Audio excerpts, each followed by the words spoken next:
Just a reminder to subscribe and enjoy this amazing episode with Hannah Berner. Be sure to check out her special on Netflix, We Ride at Dawn. And if you want to see us on tour, be sure to check out the link in our description for tickets. We might be coming to a city near you very soon. Enjoy the episode. I love having you. I love being here. Oh, every time you come into the studio, I just feel like you're like my emotional support person. I feel like you see me on some of the worst days. Like truly, like the last time you saw me, I was having a mental breakdown from hell. But it's so funny because good. You're so Midwest, so you have such a cheery, just overall vibe that I'm always like, she's the happiest person I've ever met. You know, some days. No, I also think you're so interesting because you literally look like just like a cute cartoon character who's always happy. But then you have like so many other sides to you that are like fascinating. Like, I love you. You're just like the ultimate little hype girl. You're a horse superhero. I know. Hannah met the ponies today. I met the ponies. Gorgeous. Gave them a couple carrots. They were real happy about that. I feel like, talk about emotional therapy animals. Yeah. Are they smarter than us? I don't know. They're very motivated by food. They're Same. really smart. They're really smart and they're really emotional. Horses are really emotional. Wait, that's so funny. They know when you're sad. Oh. And they just like cuddle. Are they moody? Yeah. Very sassy. Like they're like, I woke up on the wrong side of the hay. Yeah, actually, like they're sassy little things. I love it. Hi guys, welcome back to another episode of Two Hot Takes. I'm your host Morgan. Today we are joined by the amazing Hannah Berner. Thank you for having me again. No, I hope y'all aren't sick of me. It's an but I have open opinions. invite. I have opinions. Amazing comedy special out right now. Thank you. I went to go watch it and it was like number 2 and I was like, fuck yes. You never know with these algorithms. You really never know. You are doing so well. Oh my God, thank you. Well, Netflix is also weird because I saw it charting and I was like, wait, is it just my algorithm that's charting or like are other people seeing it? It was number 2 in the world. Crazy. Insane. But so deserved. Like Hannah works harder than probably anyone I know. Like nonstop, go, multiple podcasts. You have Giggly Squad with your friend page. I'm running away from my thoughts. I think it's once you find something that's fun, you're like, okay, let's do roll. It. Yeah. Because otherwise I feel like I have no purpose. I love a to-do list. I love checking, even if it's little things, check that shit off. I know. I sleep. I went to Home Depot and I had a list of items and I was like, oh, shovel, yep, hook, check. I sound like I'm going to kill someone. I'm not. I know, like, what body are you burying? But it just felt so good. I'm like, okay, this is what it feels like to be accomplished. Literally better than sex is like cross that shit. I'll just write a little thing to just cross it off and be like, ugh, she's just accomplishing things. I need to do that. Gave horse carrot, check. Yeah. Like little things, make it attainable. Yeah. I love that. Today's theme, I mean, your whole special and everything you've been doing lately is like very for the girls, for the people. We ride at dawn. Like you are just there about like helping the people. Like you know. So today's theme I have for you is drop a pin. So these are people that they might need our help. Oh. They got to drop a pin or, I want to be in on the fun too. I want to see that freak out. So drop the pin. We're going to roll up. Let's do it. We ride at dawn for them. We ride at dawn. Let's go. Let's dive in.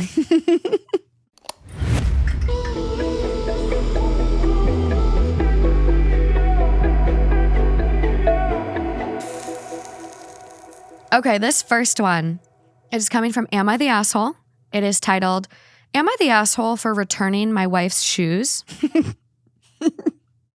My wife was at the doctor's office for our baby's 2-week checkup when I stumbled upon new purchases in her closet, as in shoes, flip-flops, sandals, etc., that looked pretty close to the ones she already had in the closet that she had bought earlier this year in preparation, I guess, for summer, except that the shoes were much bigger than the ones that she had had previously. This is our first baby, and to be honest, what I noticed more than anything is the fact that her feet have gotten swollen, wider, and longer as the pregnancy progressed. It has been a big mood killer for me, and it's made worse by the fact that my mom compares pregnancy feet to a loaf of bread, and I can only visualize her feet like that now.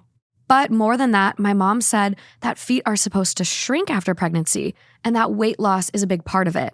So I was upset that my wife just spent all this money on new shoes when she barely goes anywhere outside of either her bedroom or our baby's room, and should be gunning for weight loss instead of throwing in the towel. I thought that it was an impulse purchase that in the end was going to waste money and disincentivize her to lose weight and look for solutions for her swollen feet. As a result, I ended up taking the shoes back and getting refunds. Now my wife is pissed, and I feel like she's just going to refuse to lose weight out of spite. Am I the asshole? I can't help feeling not attracted to her, and unfortunately, the state of her feet is something I notice very clearly. And I'm also still mad that she used my money without permission, and I'm tempted to cut up the credit cards she uses if she's going to impulse buy. So, am I the asshole? I need to throw that computer across the room. I'm enraged. I don't know if I've ever been so one-sided on one of these. Let's go. Pop off, girl. Well, also, I have so many questions. There's so many red flags. Why are you talking to your mom that much? Why are you, a grown man, asking your mom all these questions about your wife's feet? That's insane. Also, unreal. When your wife just birthed your child and wants two-week-old baby? 2-week-old baby. 2-week-old? And wants to feel comfortable walking around. Also, okay, I get it if they were like Louis Vuitton. I don't think they were Louis Vuitton. These sound like Target flip-flops. I just want to say Louis Vuitton. They're I'm giving maybe $50 max. You should be fucking doing everything you can to make your wife feel as comfortable as possible. She didn't go behind your back, and she might have been a little embarrassed. And also, swollen feet is not the same as like losing weight. It's retention from the pregnancy. Let's go. We ride at dawn for this woman. How many times did he mention weight? It was crazy. She needs to lose weight. I hope she's not disincentivized to not lose weight now. She's gonna not lose weight out of spite. It's giving like he has like a weird foot fetish, right? That. Well, his whole like they're longer, they're what? My husband doesn't even notice if I get a pedicure. Also, if you're worried about her feet being swollen, massage them. Mm-hmm. Massage them. Mm-hmm. Retrograde massage, baby. Mm-hmm.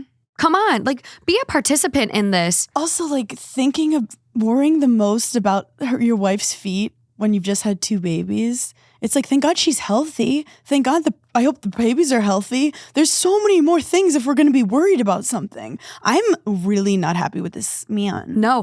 The other part that really irks me is the financial abuse comment. I'm mad that she spent my money on this. Mm-hmm. No, sir. Mm-hmm. If you have a stay-at-home wife and you're choosing to have your partner stay home to take care of your child, that is your money. Mm-hmm. The financial abuse, and I'm sorry, if my partner cut up a credit card because I bought a couple pairs of shoes, divorce. Also, imagine dealing with this, like coming home from having a baby and being like, oh, where's my sandals that fit my feet? Comfortable. And he's like, I went out and returned. What? In that time, you could have massaged my feet and done whatever freaky shit you want to do to my feet, because clearly that's all you're obsessing about. All he sees are loaves of bread. Also, little sourdough. Who doesn't like a loaf of bread? What's wrong with you, sir? I love bread. Get out some bread and butter and let's go. I would take a baguette right now. With some buffalo butter. Oh. Have you had buffalo butter? No. The best butter there ever is. Like from buffaloes? Yeah, apparently they can milk those things. Well, next thing you know, you're going to have a buffalo in your backyard with the 2 horses. Honestly, don't put it past me. Don't put it past me. I want a donkey really bad. I thought you meant like buffalo sauce butter. No, like buffalo. Because that's some white trash shit. Tatanka, buffalo sauce butter. Buffalo. Oh. Yeah. Cool. I don't know. I'm into it. I don't know how they get it, but milk it can them up. be done. It can be done. Okay, now we're hungry. But no, I'm like at divorce level with that man. I am too. I think there's a lot of concerning red flags. And I do think if you are concerned about your wife's feet, like talk to her, buy her a pedicure, do something about it. But like people's feet don't usually get smaller. Like I don't know if this is like... My feet get bigger in the summer just because it's hot out. That, and the more you work on your feet, like your feet do change over time. Like when I was a flight attendant and I was on my feet nonstop or working retail, my feet did change. They got a little bigger. I went up a half size. Also, I'd love to see his fucking feet. They probably look disgusting. I want to see your fucking hairy toe knuckle. Ugh. I have a hairy toe knuckle.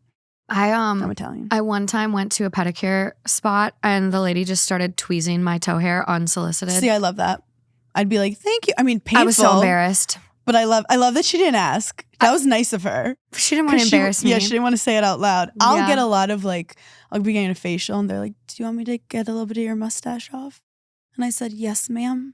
Oh my Thank God, you. those chin hairs, they come in so like a hot. belly goat. Oh my God. I had a joke that I said, I was like, live life like a chin hair. When someone tries to take you out, come back stronger than ever. If that isn't accurate. We write at dawn. Oh my God, I need that on a t-shirt. Yeah, it's funny. Or a coffee mug. It's Damn. so motivational. It is because like they will come back stronger every time. And darker. Darker. They started out blonde, now they're black. And then TikTok tries to tell you have like a hormonal imbalance. I'm like, no, I think I'm just a girl with a chin hair that I get to play with when I'm like spacing out. I know. And if I find it when I'm driving, I just sit there and I just try to the whole car ride just to play. It's so hard to get it, but when you do, like, cross it off your to-do list. It's so satisfying. Why? Why are we like this? Oh God, we went off on a tangent. Top comment on this one. I really hope you're a troll because if not, you're a huge asshole and a terrible husband. Thank you. She gave up her figure to bring your child into the world 2 weeks ago. Her shoes do not fit her. This wasn't an impulse buy. It was a necessity. You do not have the right to threaten her with financial abuse because she had the audacity to want shoes that fit her. Guess what, Buttercup? When my mom was pregnant, her feet grew 2 sizes, all caps, and never went back down. Despite the fact that she lost weight, you suck and you're the asshole. Wait, I love how she threw Buttercup in there. Or he. Guess what, Buttercup? Buttercup. And he starts saying that. Okay, Buttercup. Okay, Buttercup. Okay, Buttercup. Okay, yeah, sure, Buttercup. I think it's better than Sweetie. Yeah, Sweetie. Yeah, this is like the new, Buttercup. This is upgraded, Sweetie. This is elite level. No, did he like just, maybe he has like a kink where he wants people to call him an asshole. Ooh, I could see that. We have some what's that big word? Yeah. Degradation? Yeah. Degradation? Degradation. Next. That sounded like something people do in like a lawn. I degraded my lawn. It does, actually. It can go along with irrigation. Yeah. It does. I got some new degradation in my lawn. Look at you. Look at you. Yard work, Farmer. Hannah. Farmer Hannah. Farmer Hannah. I could see you being a farmer. I do want to have like a cat dog sanctuary one day and be a painter in a farm. You have it. You have it's that. in me. It's I like see it. It wants to come out. The overalls with like the paint all over it. Yes, I'm just like, and I'm always really busy, but I actually have nothing to do. Yes. I want that for you more than anything. You need a vacation. I'm not even where selling you just, the paintings. I'm just like, I have to finish this painting. Yeah. Oh, I love that. Okay, moving along. Okay, let's lighten it up a little bit. Let's lighten it up. This next one is coming from Am I the Asshole? It is titled, Am I the Asshole for agreeing with my niece being booed at her sister's wedding and then later putting her in check?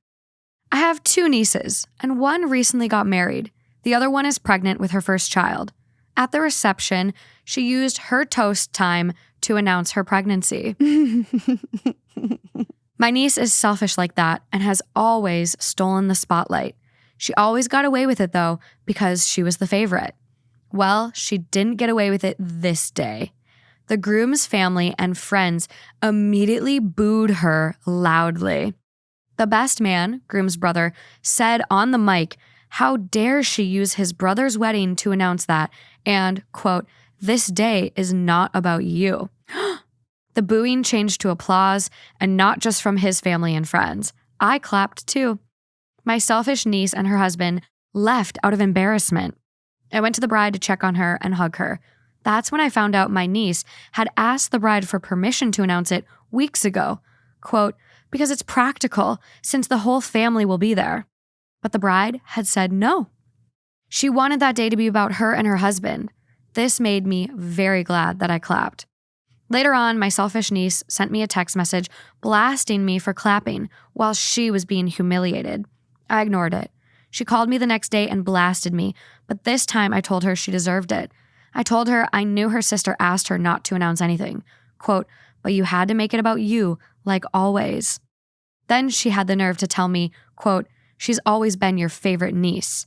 And while that's true, that pushed me over the edge. I told her, quote, she, the bride, had to be someone's favorite since you held that title with both of your parents. Unlike you, she has a kind and selfless spirit that she'll pass on to her first child. Then I told her I don't want to hear from her until she grew the fuck up and apologized to her sister. Then I hung up. Now I'm all kinds of assholes to my sister, their mom, and other family members for clapping and for my words over the phone. I don't regret the clapping, but did I go too far over the phone? Wait, I love that the groom's family stood up for her. Like that's actually the most romantic thing I've ever heard. Iconic. And obviously, I feel like there are multiple sides to this story because she's really making this one girl seem like the most horrible human that's ever walked this earth. Veruca Salt vibes, just Yes. spoiled brat. Yes, if the facts are true though, that like the bride said no. Also, it's crazy to ask that. And then you did it it was convenient, which that's not a good excuse. And you still did it. Like, you do deserve it. I do feel like if you're going to clap, then you're asking for a little drama. Yep. So like their responses are valid too. But I do think that she made a point and you did you, girl. You like stand your ground, say it with your chest. Absolutely. You got told no and you still went ahead with it. Mm-hmm. Looks like you're dealing with the consequences now. Exactly. That's how it works, babe. Exactly. That's how it works, Buttercup. That works, Buttercup. Come on. That's such crazy behavior. Also, the whole like favorite niece thing. Like, okay, look, I know like we'll joke in my family and be like, oh, like I got a lot of attention on this, or like, yeah, my grandpa really loved me, but like it's not that obvious and it's not true. It's a joke. It's a joke. So the fact that they like have a ranking system and she's like, you always thought she was the favorite. Like, what? That's so strange. Come on. Your family, your sisters. Yeah. It's giving golden child and scapegoat. Yeah. Like she was the golden child and now that like she got put in her place and wasn't fawned over, yeah, she's losing it because this has never happened to her. You know what? This is kind of reactive abuse a little bit for the aunt because it's like she's reacting to what the girl was doing and everyone's mad at her for her reaction. Let's focus on what the niece did. Yeah. Your sister's wedding is not a family reunion. No. It's not a time to make it about you. You are there for quite literally one reason. Yes. Your sister. And don't project your embarrassment and blame it on your aunt for clapping because that was just a reaction to the bullshit. Yep. Top comment on this one, not the asshole. But now I'm wondering if the bride had a feeling her sister would make the announcement anyways and suggested the booing to her new in-laws and hubby's friends. I don't care if she did. I don't care if she did. She probably was embarrassed and knows her sister and was like, hey, just warning you guys, this might happen. And if it happens, like, I'm not going to be happy. So she basically made sure that she had people there to try to save the moment for her still. Which is what like everyone does at weddings. Like, oh, hey, can you keep an eye on my Aunt Sally? She After a couple drinks, she's going to start talking you never about know. So-and-so's, Security, watch out for Sally. She might try to have an affair. Everyone does that. Like that's you kind of have those people that come to your weddings or baby showers or whatever. Like that's normal. Good for her for being proactive and making sure people had her back because her own sister sure fucking didn't. It definitely is a quality of families where like someone's known to make it about them. Always. And it's like, I definitely have had these situations where someone's like, hey, so-and-so tends to make it about them and will be somewhere important and someone suddenly like is always like sick or like something happened that they're not telling people about, but it's like to get the attention on them. And you're like, how many times? It's like, it becomes a pattern. But always. But then I sometimes like have empathy for them because I'm like, what happened that you can't not have people worrying about you all the time or like praising you all the time? Like deep down, you really need that. Yeah. Yeah. And it's funny because with me, obviously I love attention, but I like hated wedding attention. I know. I remember you telling me that. Attention. Like I heard that story and I was like, wait, I would have loved someone else to make it about them. No. Because I want to like my own demons or like I want to earn people's attention. Like I want people to be like, I don't know if I like her and then be like, give me the mic and let me win you over. But like me forcing people to come and like celebrate me, I get like, it makes me unsettled. even though like everyone obviously is excited, but like I'm like a people pleaser. So the whole time, like, are you guys having fun? Are we having fun? Are you having fun? We should unpack that more later. Yeah. You are worthy of love and attention without it's like working for it. No one likes when people sing happy birthday for them. I feel like that's a lie. I feel like it's the most awkward, first of all, difficult song to sing. Why is it so hard? Why did they put such a high note in the most popular song in America? I would love to use the Spanish version because I feel like that's a little easier. It's so much more of light and fun. Cumpleaños feliz. Yeah. Yeah. Yes. Why, bring that out. Bring that out. Make that the standard because it's way easier. That's so funny. No, yeah, I never know what to do with my hands. Everyone's staring at you. Okay, I might. Wait, I don't want to ruin it for you, but like I personally, like I will fight to the death for people not to sing happy birthday. I do like the Applebee's version. Yeah. Happy birthday from all of us to you. Yes. We wish it was our birthday so we could celebrate too. But how many times do you think they prank your friend and that you're like, it's my friend's birthday when it's not, just so they get the song? Probably pretty often. Yeah, I think it's the move. But it comes with free dessert, so like a win is a win. A win is a win. Yeah. Oh, someone has to sacrifice. I'm going to really think about this happy birthday now. I think the most awkward is when you don't know someone's name and you get to the name part and you're like, happy birthday. Or they have a nickname. You're like, are we saying the nickname or are we not? Yeah. But actually, let's be honest. Thinking back, I would not be happy if someone announced their pregnancy at my wedding. It's just disrespectful. Tacky. It's tacky. It's disrespectful. It's mean. And also, like, this bitch already got married and no one did that at her wedding. No. And you're going to have a baby shower. So that's your day. Not this one. Oh my God. Booing is so funny. Like we need to boo more. We need to bring back booing. We need to boo more. I think, honestly, physical tomatoes Tomato. Come back I was going to up. say tomato. Tomatoes. But also, this is like, just like, it's a learning lesson for that. I'm like excited that this happened to that woman so that, but in this moment, instead of projecting it, all the issue onto your aunt, be like, what did I do wrong in this situation? How can I learn from it? Yeah. And she needs to like have a really big formal apology. Yeah. And I think they'll be able to move forward from it. I think so, because it can be a learning lesson if she reacts to it the right way. I think so. And I hope it's a character development because, you know, you're about to have a baby, sis. Like, you got to get some good Imagine when that kid's older, traits. it'd be like, you want to know about before you were born? You were booed. You were booed from the belly. You're the boo baby. I would like a pin drop so I can see the video in person. Oh my God. Please, if you're out there, bride, please post this on TikTok. Oh my God. I know someone was recording those speeches. But that will end the relationship between the sisters if it goes viral. Just send it to me. Or sometimes, honestly, cutting ties is sometimes very healthy. Well, no contact. Mm-hmm. I could see it. Go a couple years. I could see it. At peace. I love that. Sometimes nice. Moving along. Do you want to ease into being mad or do you just want to like... I'm already mad. Okay, we're here. Okay. It is titled, Am I the Asshole for Slapping My Husband in the Face? Where is this going to go? My 43 male husband thinks it's funny to constantly slap me, 43 female, in the privates all day, every day. He sneaks up behind me and will stick his fingers in my ass or slap my vagina. He does this in front of the kids. Once or twice is one thing, but this is at least 10 times a day. Tonight, I was in the shower washing my face, and he came in and slapped my privates. He knows I don't like it. I've told him. I have bad hemorrhoids after having the kids, so when he sticks his finger there, it hurts. He knows this. Sorry for the TMI, but I am pissed. After the shower tonight, I slapped him in the face. Not hard, but hard enough to sting. His reaction was to punch me in the stomach and tell me he wants a divorce for hurting him. He's never done that before, and in my opinion, way overreacted. After 11 years of marriage, that was a first, and he said, I'm the asshole. Meanwhile, I'm ready to leave and take the kids tonight. I know his reaction was not okay, but was I out of line? What the fuck?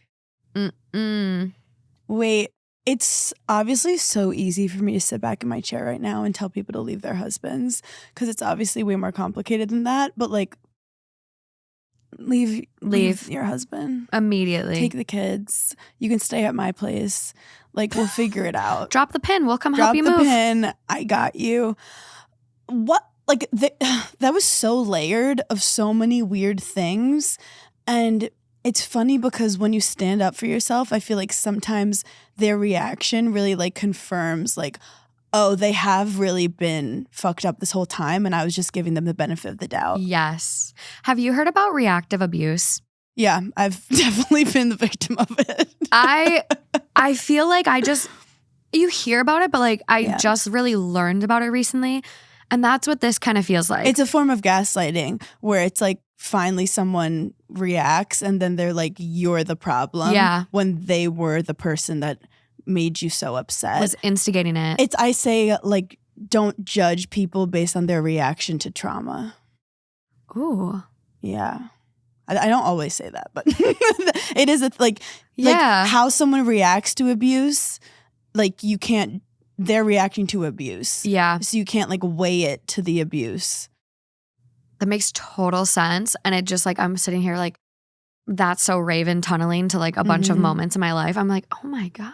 Okay. Like yeah. Well, that's what they are good at with reality TV because people are just reacting and they're getting all these reactions and then they decide how they want to put it together. So you don't always see what people are reacting to. So then That's you could terrifying. be the one that's considered crazy because they show you reacting to something that was but not different. the abuse that happened before. Exactly. That triggered that reaction. And then you could get bullied for your reaction to the abuse. Like you were the bully. Reality TV is terrifying. So that's like one thing to look out. I actually can't watch it anymore now that I like know how the sausage is made. Yeah. Because it's like watching a fight, but starting in the middle of it and having to decide which side you're on. You ever see that sometimes on like TikTok, there'll be a fight and someone's freaking the fuck out and you're like, they're crazy.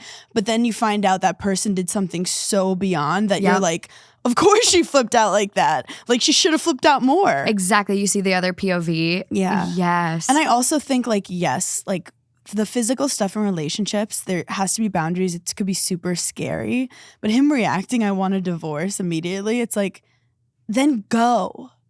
Please go. Bye. My hemorrhoids will be less inflamed with he you has here. no boundaries. And None. she finally was like standing up for herself and like people be like, why didn't you tell him what he knows? She's told him multiple times. Yeah. He knows. And I understand, like, I am guilty. I like annoying my husband. Like, he's very ticklish. And, like, sometimes, like, he'll just, like, his stomach will kind of be out. And I know that he doesn't want me to, but I need to, like, poke him. And I'd be like, why'd you do that? And, like, I try not to. But I think I'm, like, the older sister. Like, I love annoying my little brother. And it's something I'm working on. But it's also like we end up laughing, but I try to be like, I get in a silly mood sometimes. I think like a little poke, a little foot tickle, a little boop. Because he overreacts a lot, so I think it's really funny when he overreacts. He's like, it's not funny, you're like, I'm really ticklish. So like hearing this on a smaller scale, I'm like, okay, that's so valid and I should listen to him more.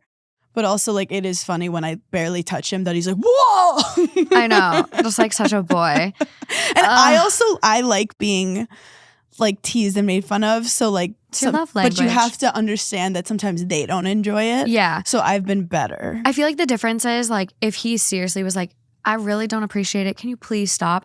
You would stop. Yeah, and I'm also not sexually assaulting him. That's the thing. Like, getting slapped in the privates again and again and again, like, at what point is this a joke? At what point is this funny? Well, yeah, what's the point of it? Because it's clearly not turning her on and it's embarrassing her. Also, the way she brought up the kids multiple times in this, it makes me feel like she's just a little embarrassed by like how her husband is acting in front of her children.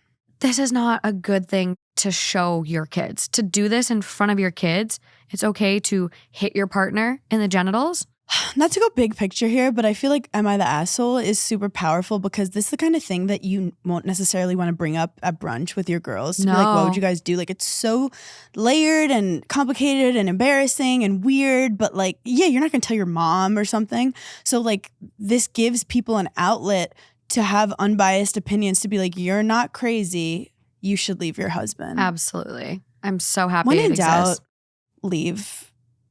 At least remove yourself, like, and take a break. Like, if you're questioning things, if you feel gaslit, if that person loves you and it's the right person, a couple weeks away for you to clear your head isn't going to change that. I'm just really in a place of like, life is so short.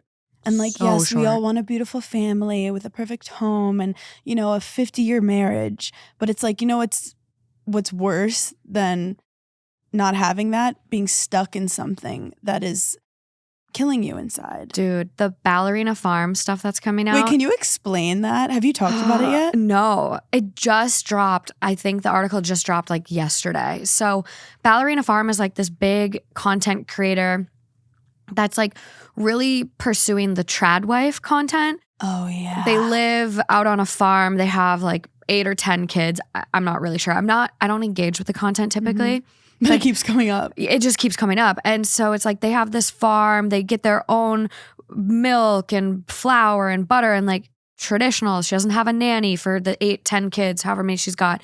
Meanwhile, like the husband comes from money. Like I think his family, like maybe he's not well off, but like his family owns like an airline. And so just this crazy stuff where it's like, why are you making her suffer? And then, so this article came out where she talks about like she wanted to be a ballerina and went to Juilliard, and she was like the only ballerina in modern Juilliard history that got pregnant in undergrad. And she gave up dancing for this guy and these kids and this life. And she couldn't get an epidural. And like she whispered to the interviewer, like, I had to get the epidural when he left the room. Like crazy shit. And so everyone's kind Is of he like, Mormon? What's going on? I think they might be. But it was just like this whole thing where it's coming out and they're like, holy shit, is she okay? It's honestly reminds me of a bit that's in my special about how I had bad taste in men, but it was never my fault. It was Disney's fault. Yes. But it's the concept of like, we're trained to be like, you're gonna want a man that's, you know, he's tall and he is rich and he's a prince and he is the loudest guy in the room and the most masculine. And then you find these guys and they're not always right for you. And then you have to battle like everything you've been taught to be like, oh, I need to find a guy who's right for me and who's kind and who loves me. Not just the guy who's like the Disney prince that is supposed to save us, which obviously doesn't work out that way. And could be, that's the problem. When you're with the wrong person, yeah, it can suck, but it also can like literally ruin your life. Yes. They're your everything. They're the person you bounce ideas off of. You make financial decisions. They can be super controlling. Like, it's a huge decision who you spend the rest of your life with. It really is. And like thinking about choosing the wrong partner, like if I would have been with any of my exes before my fiance, like I would not have this podcast. Like being with him is the reason I literally have this show. He bought me the equipment. He taught me how to edit. He encouraged me to do it. Any of those other people that I was with before him would have stomped that little spark out. Wait, like, you made me cry. Truly. Like I hearing you say that, I'm like, it's so important to have the right partner around you, the right friends around you, because it can foster or it can squash you. 100%. I'm very like quality over quantity with that stuff because it's so many energies and you're getting all these weird things in your life. But I feel like these horrible relationships can be good because then you realize like, oh, it's so not worth it. I never want that again. Like my worst breakup in my 20s made me finally stop being too boy crazy and just wanting attention from guys and being like, oh wait, attention from guys can be really, really bad. Like in the long term, like this could be 4 years of therapy, me thinking a guy's hot. So I'm like, if I'm going to fall for someone, I need to make sure that they're going to be an asset. And not to make it like, oh, I need you to benefit me. But it's like, if you're taking away from my life, I can't. Like, I don't care how blue your eyes are or whatever you're into, you know? I love that. I hope that resonates with people because it's like, life again is too short to be with the wrong person. Yeah. And this lady needs to run. And I feel like there's a lot of smart, powerful people that listen to this pod. I mean, obviously, because they like strong opinions. Hey. And there's a lot of like, oh, if you're a strong woman, it's really hard to find a guy. And like, I was able to find a guy who like, even with all like my Netflix special coming out, I know. Like he's so proud. And he also was so helpful in a lot of like critical decisions. He was the one who told me like, wait 8 months before you put it out so you can tour more and make it even better. Like he's just looking out for me. And just, it's nice to have just a partner that cares about you as much as you care about you. Which like to find that, I do think is so rare because he's also in comedy. He does the same thing. So to not be threatened by your success or to take what you're having and like take it personally, like, oh, well, why aren't I getting the Netflix special? No. I'm going to support my partner. I'm going to foster that. I'm going to encourage that. Like it shouldn't be as rare as it feels like it It is. I know. And I do think it is a timing thing. Like, for example, because he's older, like he's had these moments for himself already. So he almost loves being able to like hold my hand sometimes and be like, hey, don't make this mistake that I made.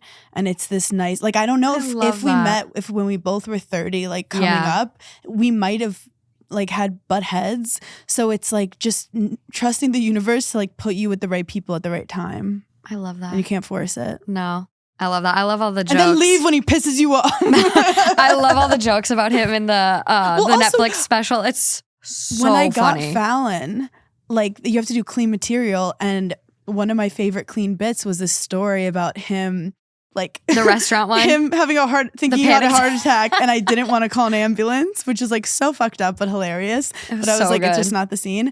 And he could have been like, don't do that on Fallon, and I would have been fucked. Like I wouldn't have had material for it. Yeah. And he was like, go for it. Like this is hilarious and make fun of me. And I was like, oh, I love you. I love you. Thank you for letting me make fun of you on national TV. Oh my God. I love that he just embraces it. Yeah.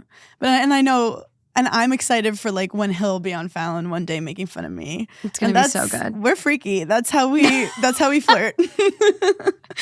Top comment on this one. You should give him that divorce.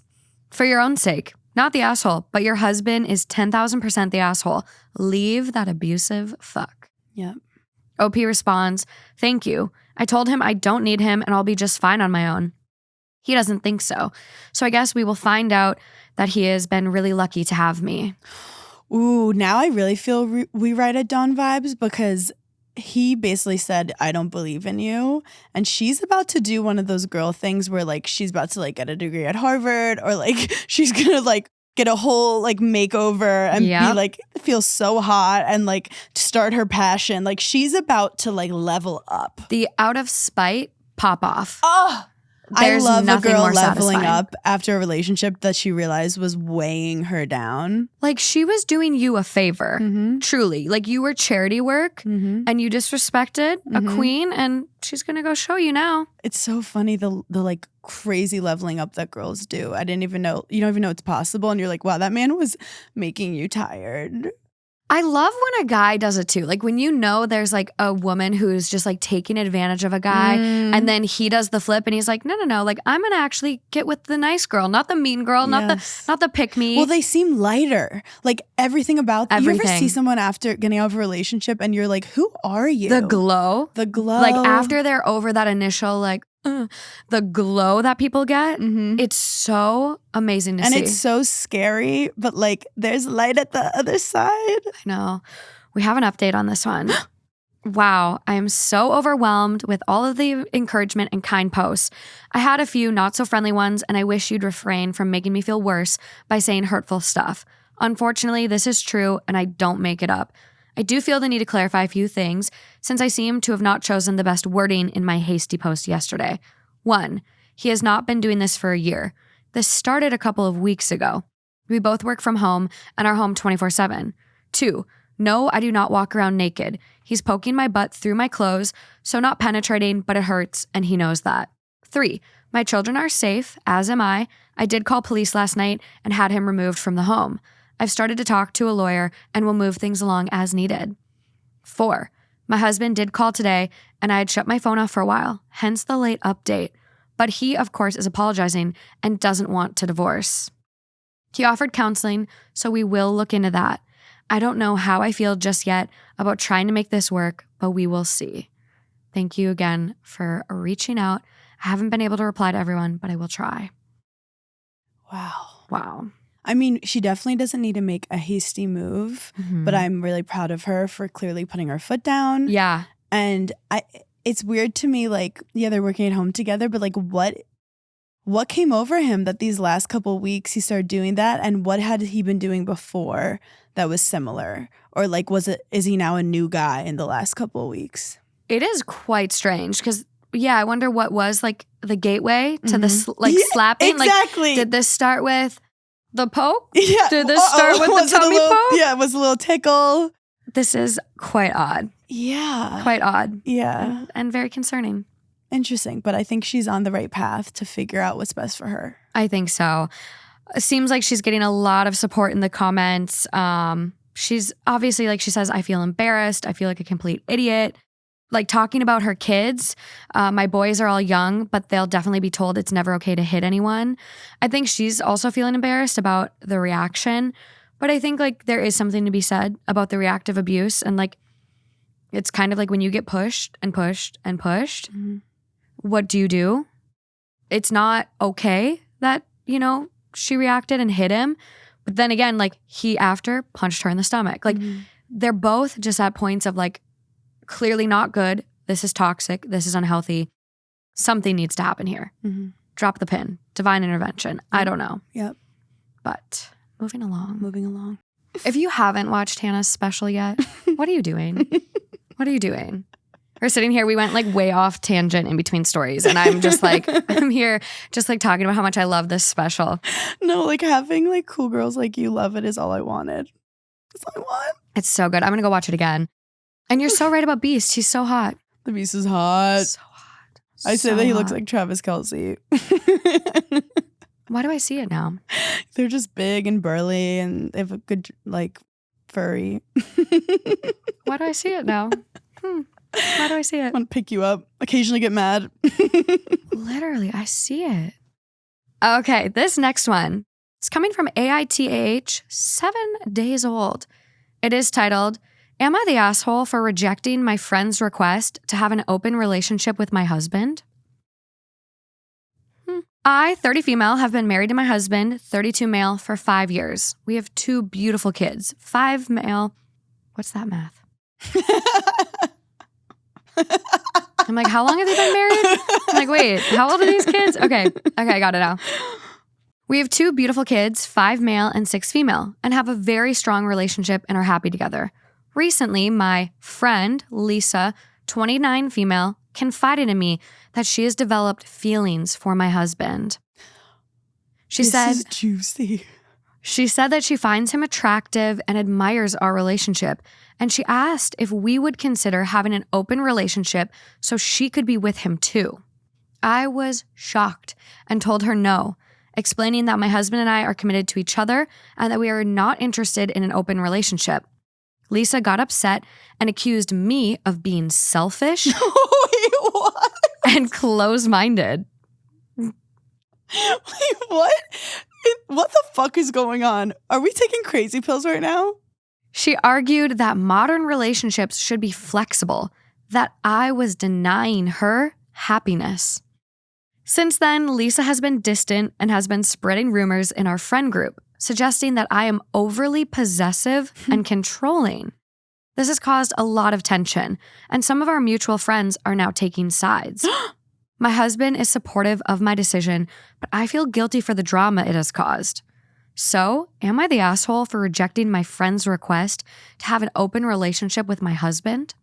This is so fucking layered. Also, I wanted to know more about the husband because all she said was he supports the decision. I'm like, what was his role in this, maybe?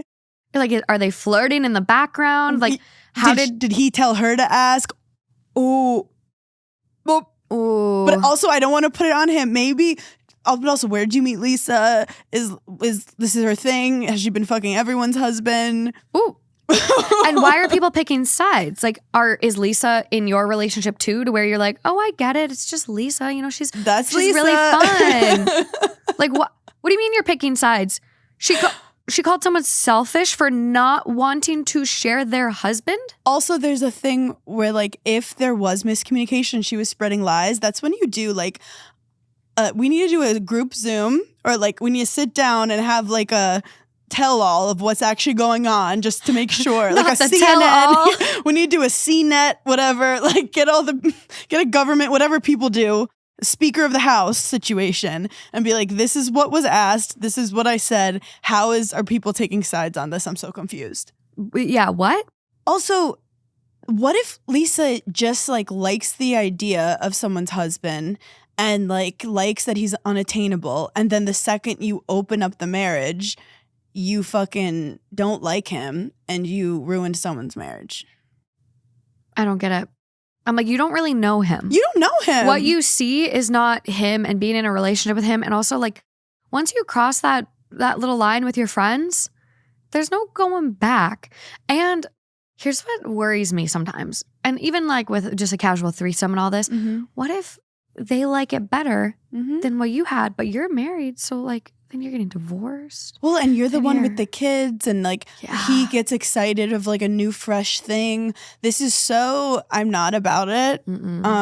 It's one thing if she brought it up, she wants to spice up her marriage, but this is the kind of thing that if you find yourself having, also crushes are so weird. Like I can make myself have a crush on a plant. Like if I'm going through something, I need to like, you project stuff onto anything. Yeah. Like talk to your therapist about this. Keep it to yourself. What happened to just like not saying I say everything that comes into my head, but like don't.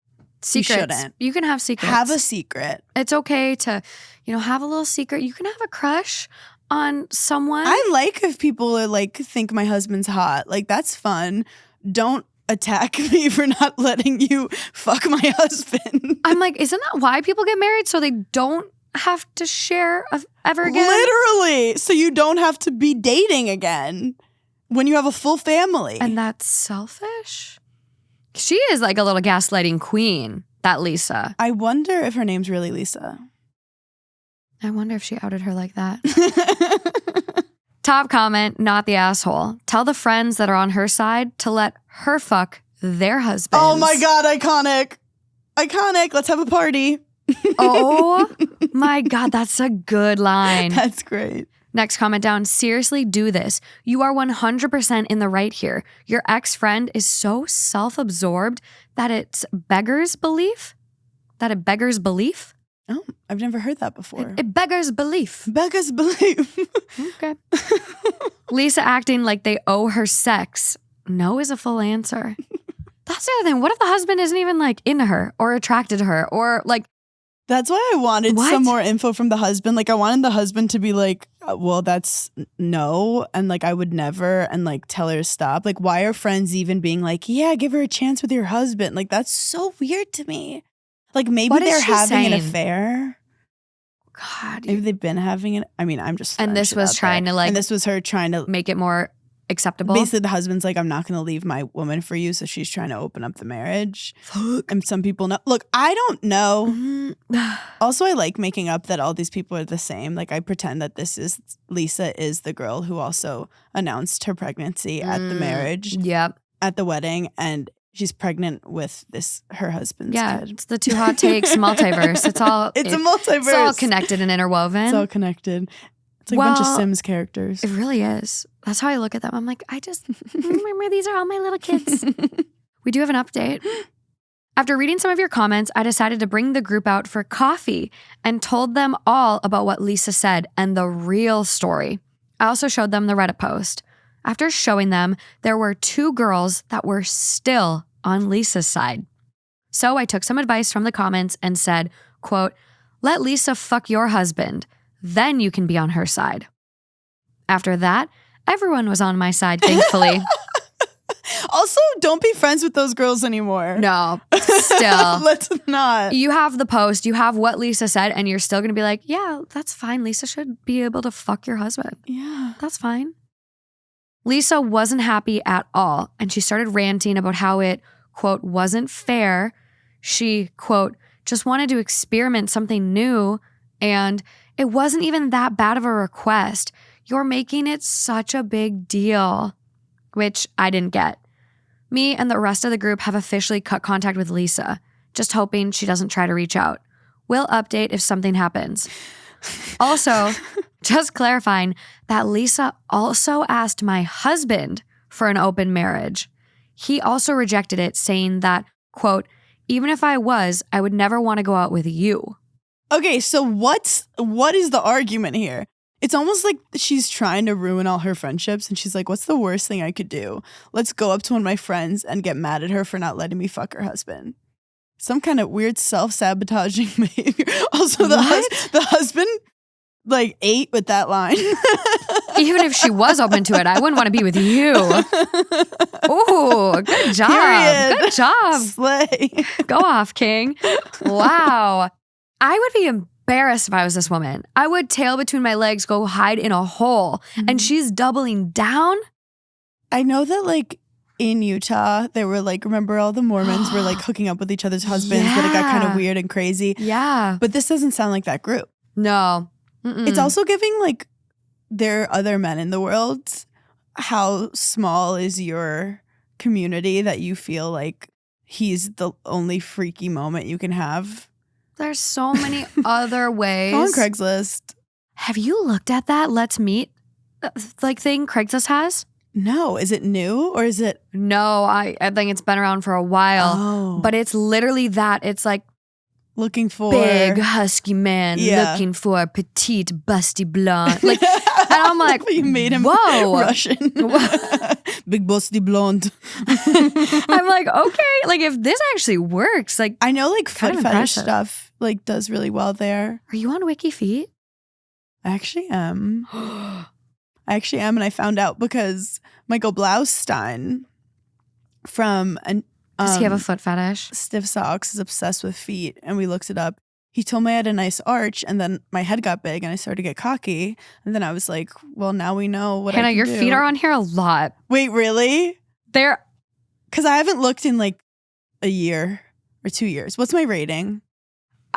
look at your feet. Okay, see, that was fucked up of me. And that was years ago. That was like 5 years ago before Hannah I knew that was like a thing. knowingly giving the feet people But that exactly was what they before wanted. people knew that. Look at the bottoms of those feet. That's where he said I have a nice arch. Wow, you were really serving on the feet. I hate to say it, but that first guy would be like, that's the kind of loaf of foot. They have your shoe size on here. They have it wrong probably. What do they have? 9? No, I'm an 8. Edit. Don't believe anything you see online. You have one of the highest ratings I think I've seen. You almost have full 5 stars. This is my thing. How do I monetize this? You literally start posting just feet But on you know what's OnlyFans so funny? or Patreon. What people don't realize is I have tennis feet where like I've lost my nails so many times. Like I do not. And I also have like hairy toes. Like I have a hairy Some people top. would pay extra for that. I like your thinking. Yeah. There's a market for literal everything. Entrepreneur. There's a market for everything. So yeah. Who would pay extra for Hannah's hairy toe? Yeah. I also have hair on the top of my foot too. Sometimes I shave it, but I don't have to shave it if you don't want me to. Look, She'll offer options, a la carte experience. what about people are like, one day you might get a Netflix special and be able to sell your foot pics still. I'm like Dream big. Dream yeah. big. I mean, look at this one of you and Paige and your feet just primed. Look at those little but toes. it's Look at the toe bend. It's so funny because when you don't know about foot fetishes, you're not like, oh, that's my feet primed. That's just me in a bathing suit. I mean, yeah, I never would have, I don't know. I never would have thought like, oh, this Do you think picture is differently better. of me now that No. you know that I have a 4.9 on WikiFeet? Well, I just gave you 5 too, so hopefully it ups the average. Yeah, I rated. I gave you a 5-star, beautiful feet. Do you know that if you search in the podcast app Hairy Italians, Giggly Squad comes up? Oh my God. I don't know why. Maybe because we've called ourselves Hairy Italians so many times, the algorithm finds us.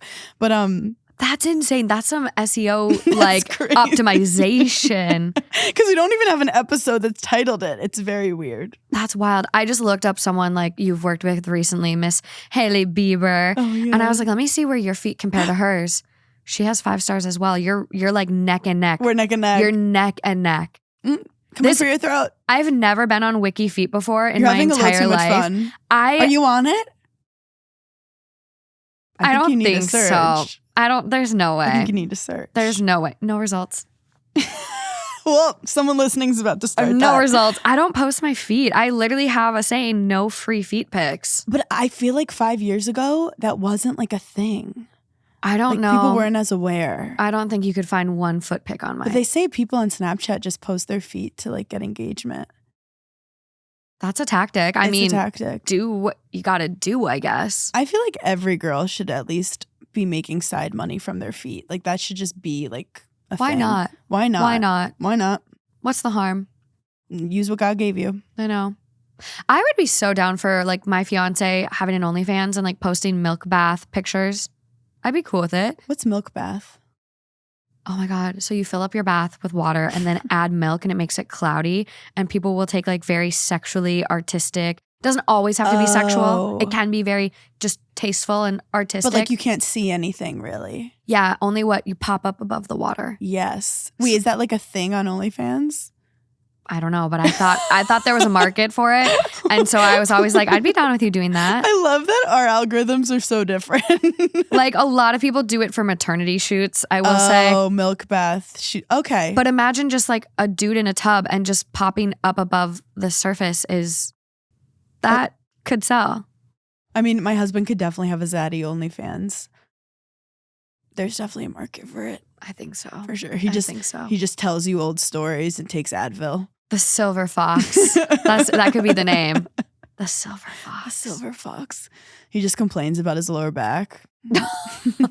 Just talking about his physical therapy. Talks about the 80s.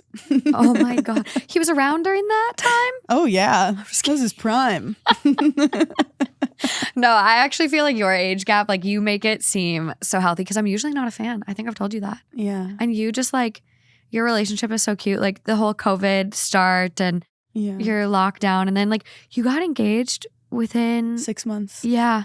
Because honestly, my parents did. So like it was kind of my love story in my head. But I do have to say, age gaps, I think not good in your 20s. Like when you're in your 20s, your brain is forming still. You're not making a lot of money. You're figuring out yourself. You can get taken advantage of.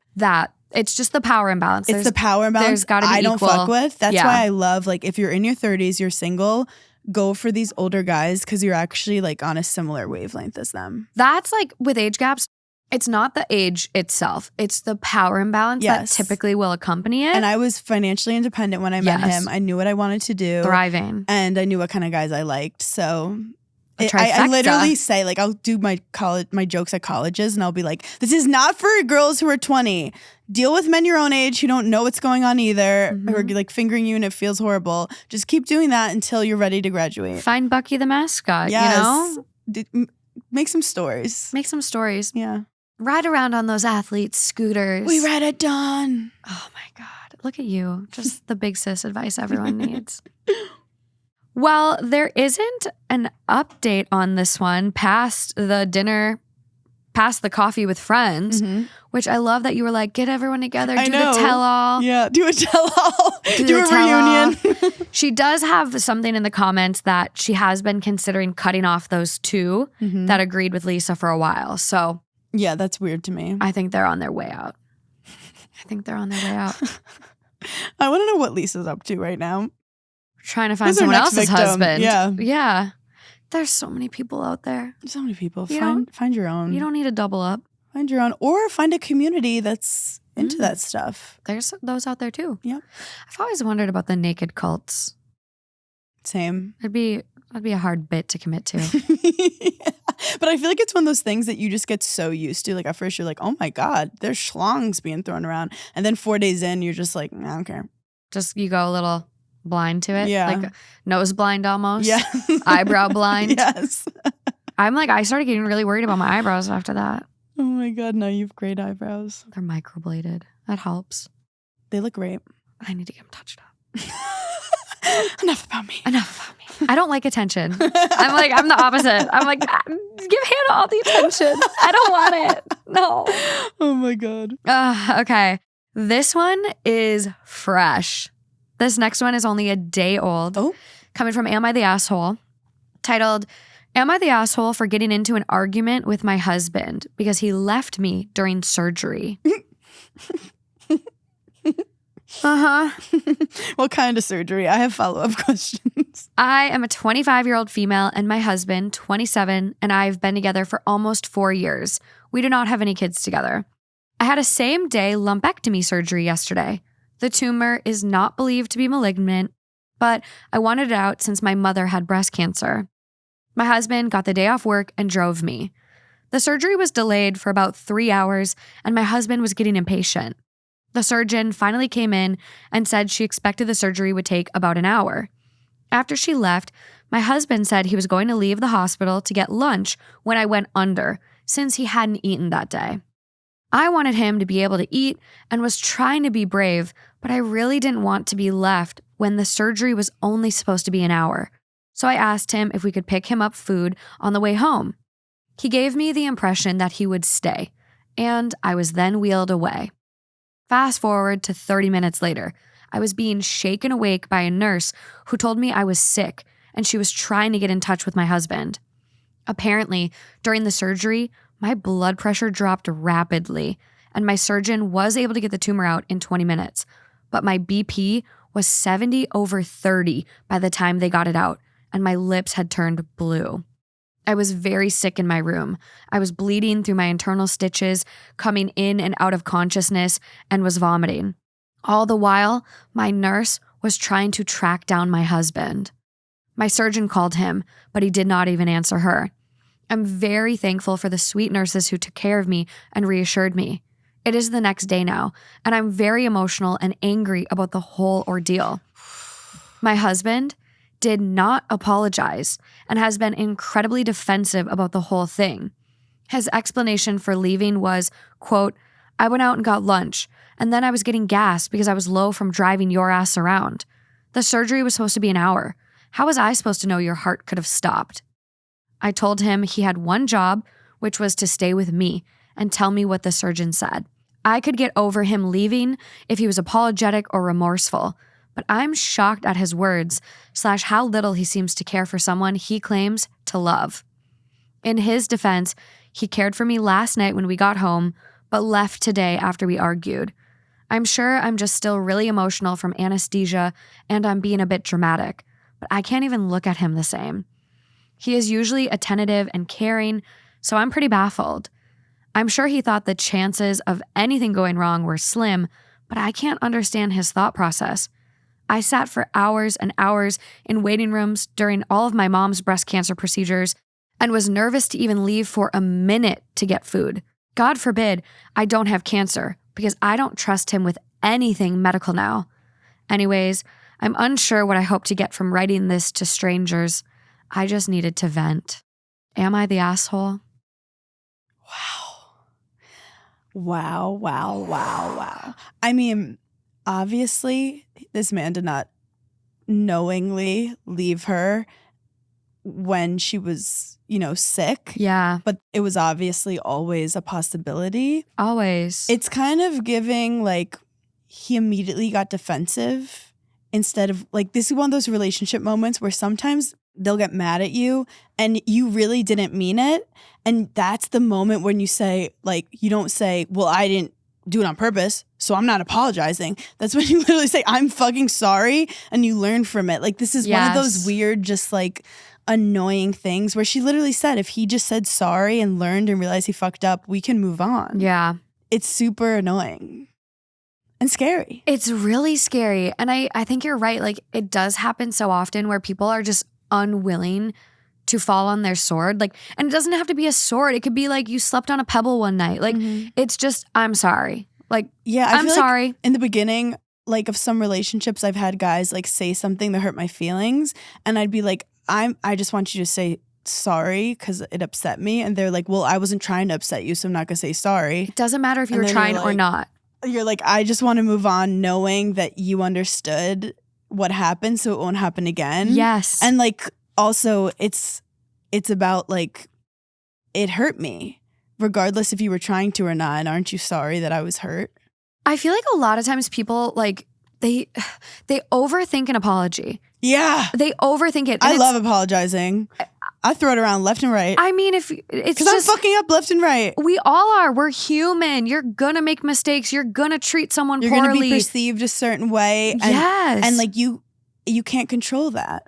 I would look at like an apology more so as like that person just wants to know you were listening and you heard them. Yes. You recognize that they were hurt. It doesn't mean you're getting in trouble. It doesn't mean you're going to jail. Like, it's literally just an acknowledgement of I understood how it affected you. You're not a bad person. No. You're not whatever, insert blah, blah, blah, blah, blah. Yeah. It's just you recognize them, you see them, you hear them, and you're going to make a more conscious effort to not do it again. You're so right about that. Because saying sorry is not this like admission of guilt to being a bad person. No. It's an acknowledgement of their feelings and how whatever you did hurt them, which you obviously don't. It's basically being like, I don't want to hurt you. That's all it is. And I'm going to work on making sure that doesn't happen again. Yes. I'm so like, I so much would rather someone say sorry in like any situation, I can move forward. But Absolutely. if you don't say sorry, you just don't know if they even knew what they did wrong. Exactly.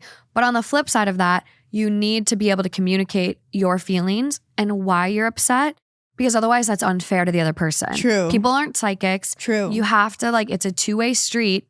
She was very clear. She's doing that. And I'm annoyed with, like, she was like, can you please just stay? Like, just stay so you're here. Like, hospitals have cafeterias, dude. If you're hungry, go to there. You get a snack. There's vending Nutri-Grain machines. bar. Bring snacks. Like, plan ahead. Like, but then to be like, okay, I'm not going to leave. And then you still leave. I hate when people lie or like think like, oh, she's not going to know. She's going to be under. She'll be none the wiser. I hate that. Then you have people calling your phone. Like, clearly something's going on. Why aren't you answering? You're not answering the nurse. You're not answering the surgeon.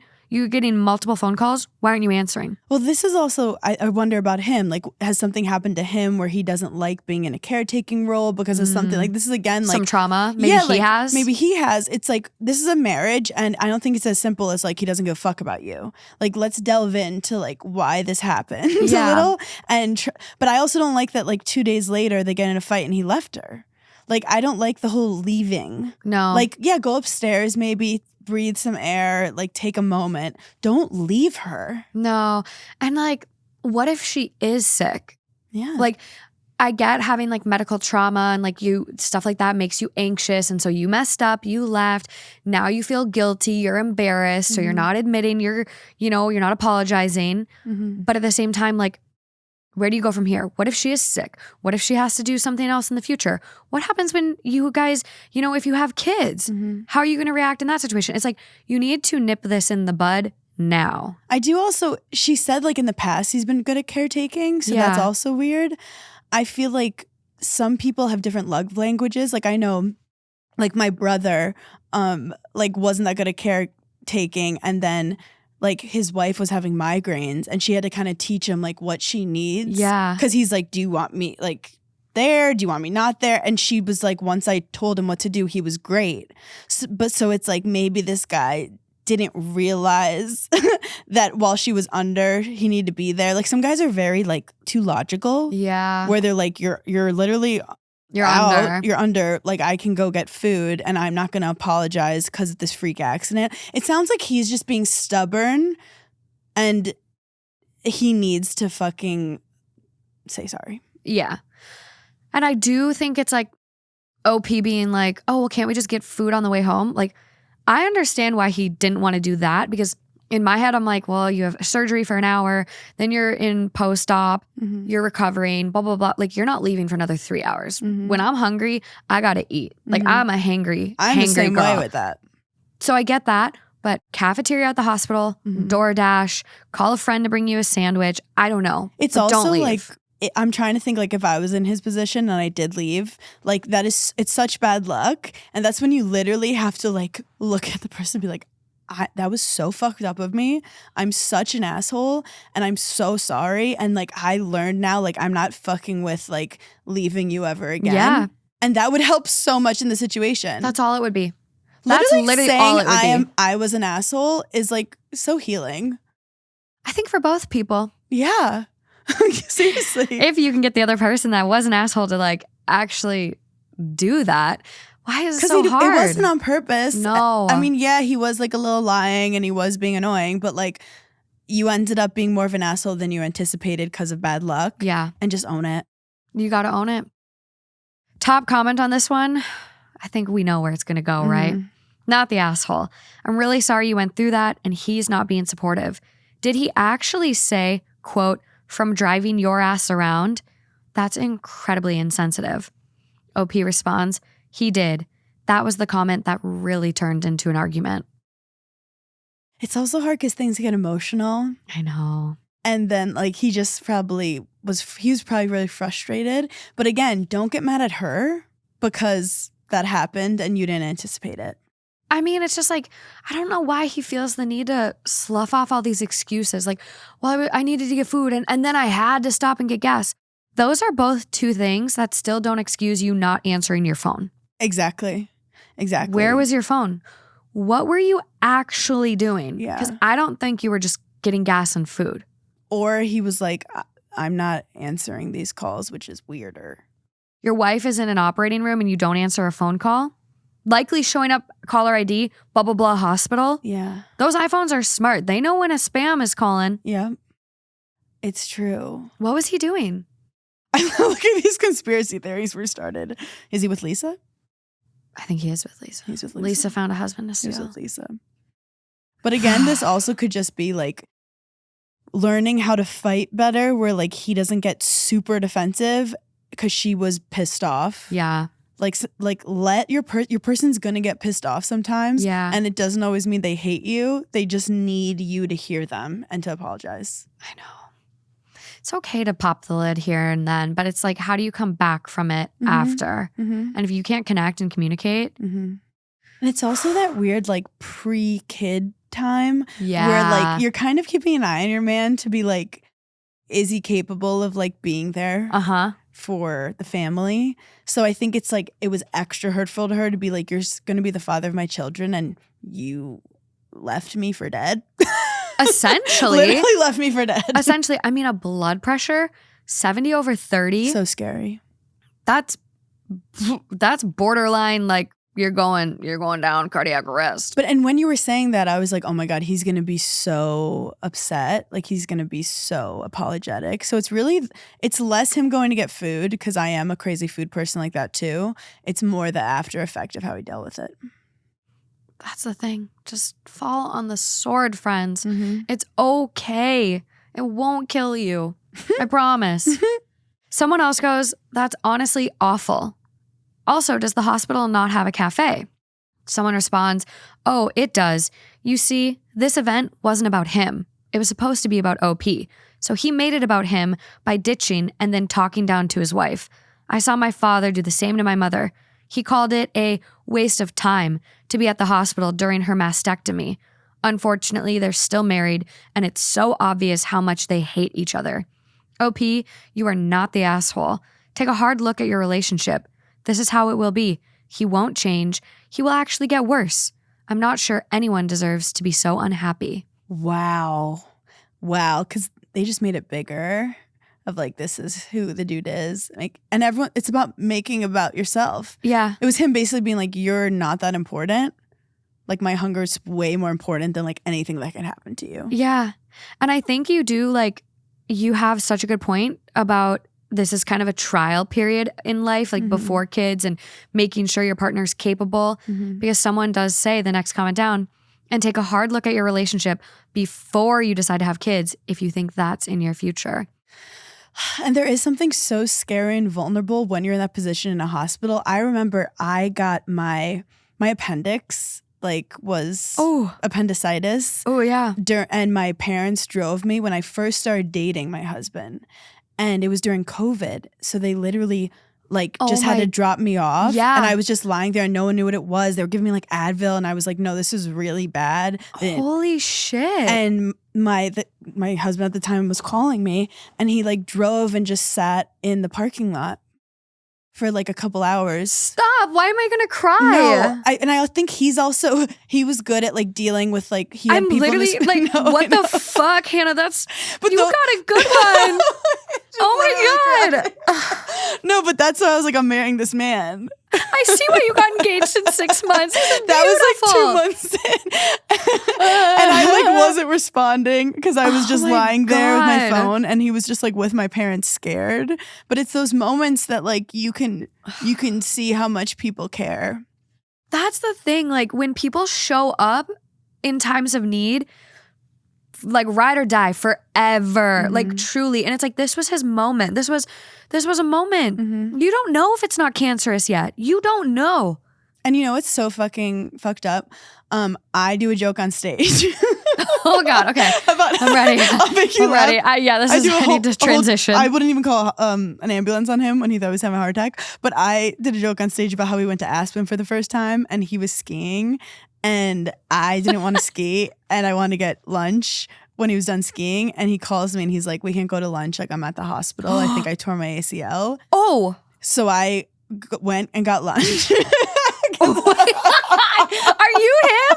I am the man. No, but he basically was being really tough about it. And we also joked. We're like, no one feels bad for you because you hurt yourself skiing in Aspen when you literally shouldn't have been doing like the hardest whatever. He's going down Black Diamonds. He literally took like a video, like I'm about to go down. He had to hike up something crazy. Like he was being wild.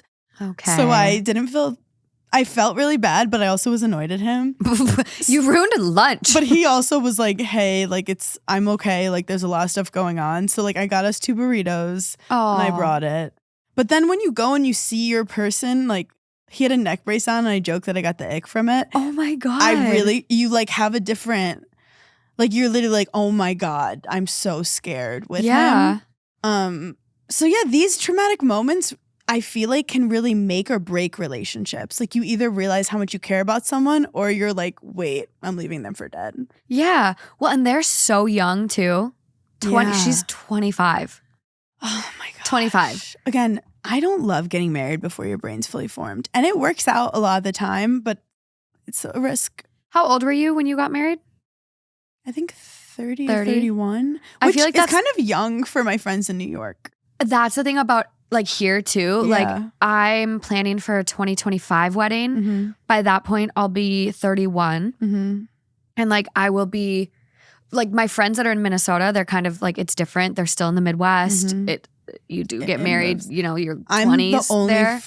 one in my friend group who's married. And that will be me here. Yeah. I'll be the only one in LA that's married here. So it's like it's so interesting, like geography can like impact stuff like that. Yeah. And your perspective of what's the right time. But I have a friend in Minnesota that like she was divorced by 30.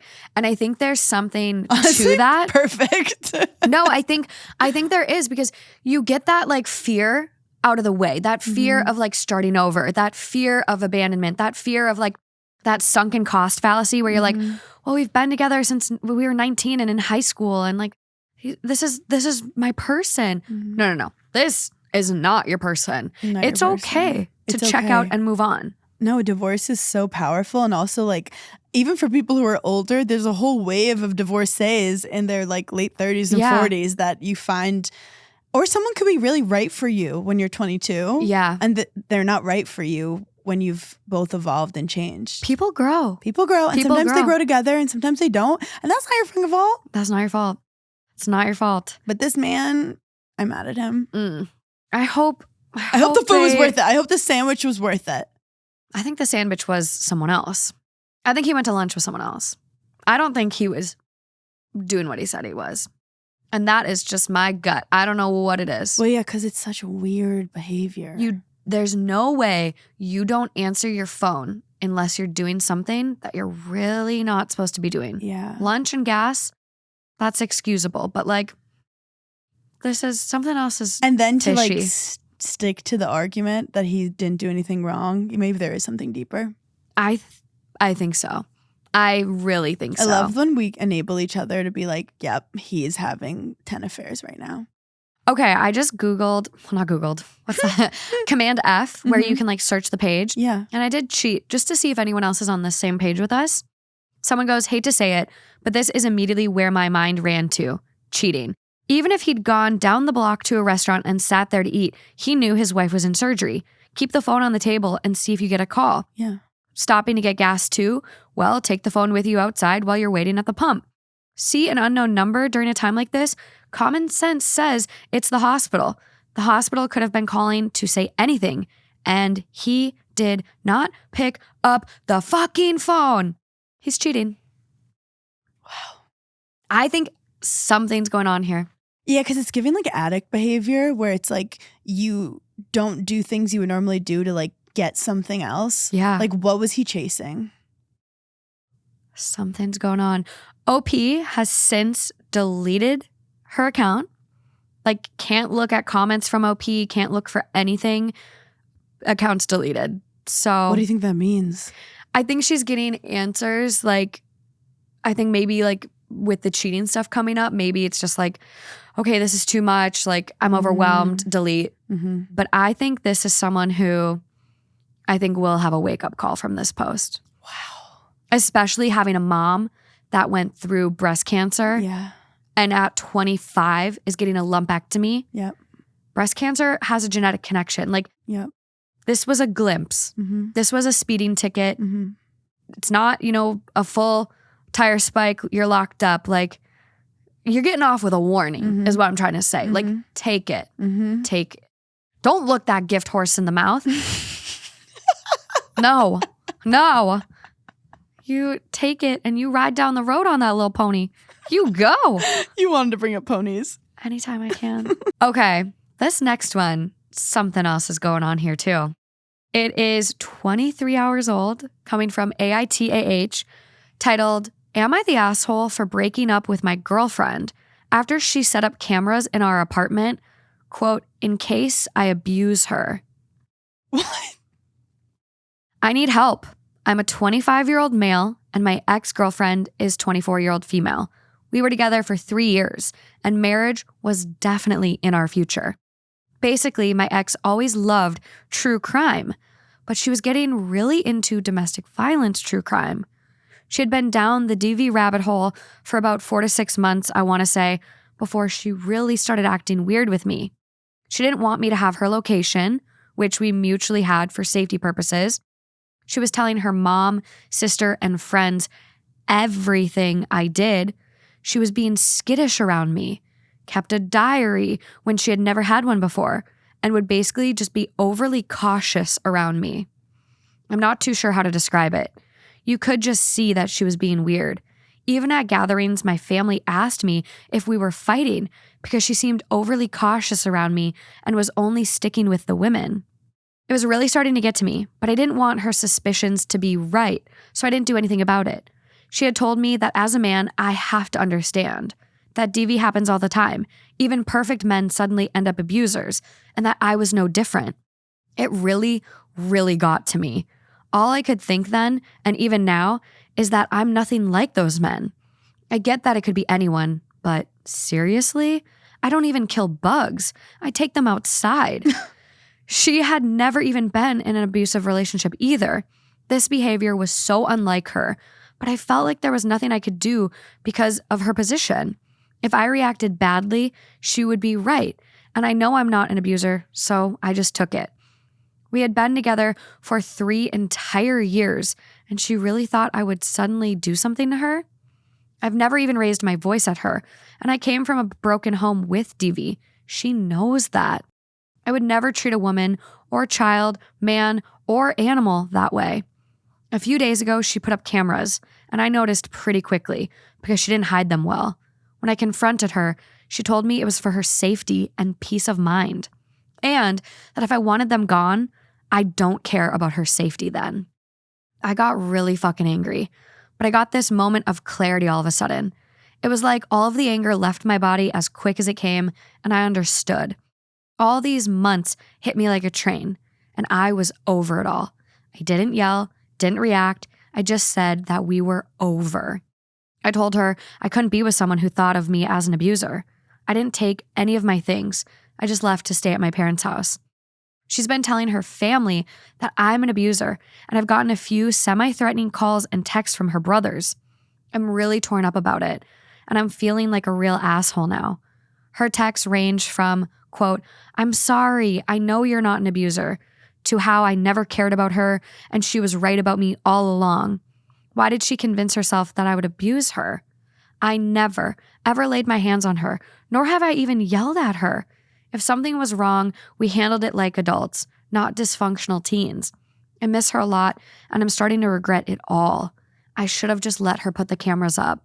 That probably isn't the self-respecting choice, but I really loved my girlfriend, and I understood to an extent. He understood to an extent? Poor boy's going through it.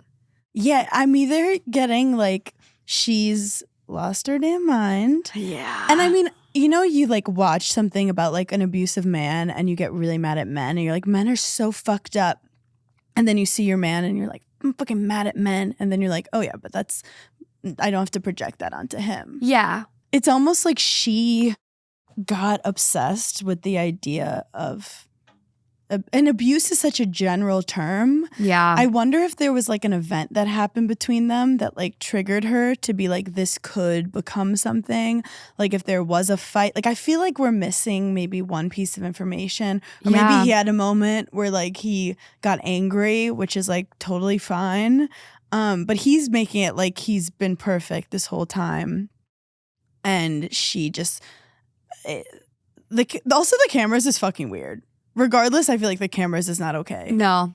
Like, if you're putting up cameras somewhere... And not telling him. You have to let people consent to that. Mm-hmm. That feels very invasive. And like, if someone has never given you a reason to suspect that they're going to hurt you, something's going on here. And my thing is like, I'm like, maybe she's developing a mental illness. You know, think like, she is. Maybe there's something. I'm like, it's like she wants to be the person in the documentary. The one thing also that makes me feel like he's not a bad dude is that abusers don't normally leave you. No. They want you to stay. Yeah. For him to finally be like, it clicked, I'm done. Like, he's really hurt by this, and understandably so. Like, if my partner started coming out of the woodwork and being like, oh, I'm scared, you're going to hurt me. She's avoiding him. Yeah. She's being weird and like jumpy around him. Like, but he can't be fulfilled by that too. Like, that's not a happy relationship, but it's like when you are with your friends and they start telling you things about your man and you start kind of believing it, except that's her with these documentaries. Yeah. It's giving Gone Girl. Yes. It's giving she's like trying to create something that's not there. Again, and it is like attention seeking, where it's like she wants from her friends and her family to feel like she's going through something like these girls were going that she was watching. But yeah, the whole thing with domestic abuse is the cycle of abuse, that like you get hurt and then they want you back and they apologize and they act good for a while and then they do it again and you're stuck in this horrible cycle. Mm-hmm. They don't just say, okay, this is weird, I'm leaving. I know. And he did that. I mean, I think he's doing everything right. Like, I feel so bad for him. And then the comment here where he's like, I came from a broken home with DV. Mm-hmm. She knows that. So then to kind of like put that on your partner and be like, I'm worried you're going to be an abuser.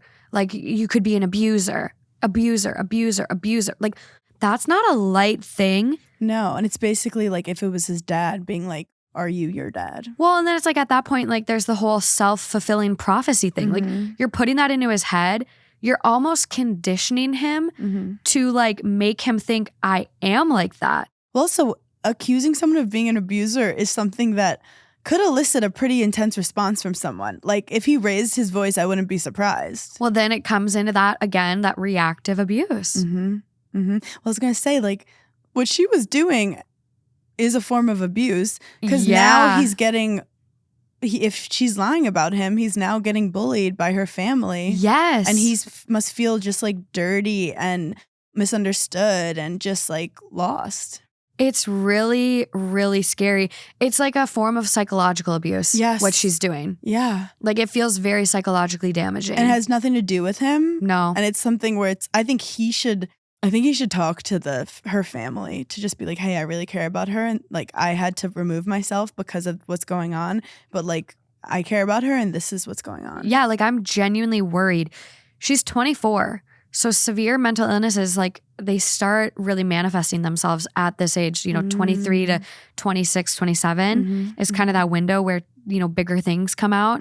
She's giving like very paranoid. Yes. And so maybe there is some mental health issue popping up right now. No, it's totally valid. And I think he can't just let it be believed. He needs to stand up for himself. He needs to set the record straight. If they're like in a small town, like he cannot have that going around. That's the thing. And then her like text too, where she's like, I'm sorry, I know you're not an abuser, to then being like, oh, I was right about you. It's like she's swinging on both sides of that pendulum. Exactly. She's unsure what's going on. And she needs help. I feel like I'm on a roller coaster today. I really am messing us up. No, these are wild. I'm messing us up. Holy smokes. So there is only one comment from OP, and it is in response to this comment. Not the asshole in the slightest. I would check up on her, or at least urge her family to do so. Although, from my understanding, you are not on great terms at the moment, because it seems that she has come to develop what I can only understand to be some sort of acute paranoia as a result of the content she consumes. She can have her interests, but she, by herself, needs to be able to distinguish her own reality from others. Period. That is something which inherently is not your problem. But seeing as you have been together for a while and were envisioning marriage, your approach to appeasement and not communicating your own emotions at the expense of your well-being also was less than ideal. You made the right decision anyways. You honestly don't need this, and her wrongs heavily outweigh anything you've done. OP responds, I did talk to her about it, but not in depth, so I didn't mention it in my post. Our talking about it was her explaining why she felt the need to be doing things she was doing and me reassuring her that I would never hurt her. She always replied, quote, I know, it's just in case, and then carried on. I also think she's paranoid due to the media she's been consuming, but there isn't anything I can do about it now, and that's my mistake. I could have intervened much sooner, but saw no harm until it was too late. I can't really tell her family that I'm worried about her, but my sister extended the message to her mom. I don't know if they'll be doing anything about it. Well, I hated when he said, like, I didn't want to respond to things because I don't want to prove her right. Because you can't be in a relationship where you can't at least voice your concerns or boundaries without being accused of being an abuser. Yeah. Like you have to, and also in your relationships with people you love, sometimes they see like the darkest parts of you because like you're going to show them everything. And I think he's being put in a really fucked up situation where he can't even speak up for himself. No, because anything he does or like any feelings and speaking up for himself that he does articulate, it's going to be like, well, if you weren't an abuser, you would let me do this. Yeah. It's going to be twisted on him. Yeah. So it's like he can't even say how he actually feels about it, which is so toxic. Also, just like putting the abuser title is so impersonal and so just like projecting where she can kind of define it in however she wants. This is actually kind of a scary one. Yeah. Top comment on this one, not the asshole. This person is unhinged.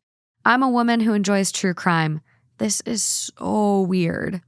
It's giving Gone Girl. It's giving Gone Girl. Yeah. Which there's like another Netflix thing that just came out. It's really good. Did you watch it? It's incredible. The one that like faked her own kidnapping, right? It's incredible. And it is another thing of like wanting attention and seeing how much someone like wants to be with you or like how much people care about you.